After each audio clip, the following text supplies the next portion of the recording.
אני אופק לוי, אני בת ים, שחקן ודוגמן, ואני מאוד אוהב את המקצוע שלי, את התחום, אני מפתח קריירה, ואני מקווה להיות בזה הכי טוב, ולהגיע למקומות מאוד גדולים. הכיוון זה הוליווד, בעזרת השם.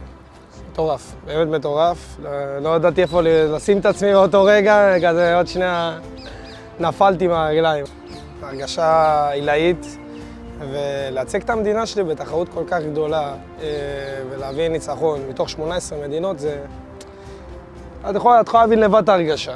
הרגע שעשיתי שמע ישראל על הבמה, ברגע הניצחון, ואמרתי מזמור לתודה, זה הרגע הכי שנחרט לי בזיכרון. מה זה אחרת גדולה יותר? את לא מבינה בכלל. תשמעי, בסופו של דבר זה, כל המדינה הייתה על הכתפיים שלי, והצגתי בכבוד, וניצחתי. וזו הרגשה, אמרתי לך, עילאית, זה מטורף כאילו להביא ניצחון למדינה האהובה שלי, שאני כל כך אוהב אותה, כל כך אוהב לחיות בה, וכל כך גאה שאני יהודי ואני בישראל. האמת שאמיר פנה אליי, והוא בן אדם זהב, באמת, כאילו, התחברתי אליו מהרגע הראשון.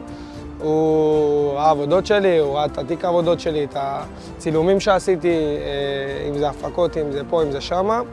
ופנה אליי והכניס אותי לסוכנות, ונתן לי יחס מאוד טוב, הוא נותן לי יחס חם, אוהב, זה באמת סוכנות שהיא משפחה. וזו הסוכנות גבוהה שלי, כן, אבל אני מאוד אוהב לעבוד איתו, מאוד.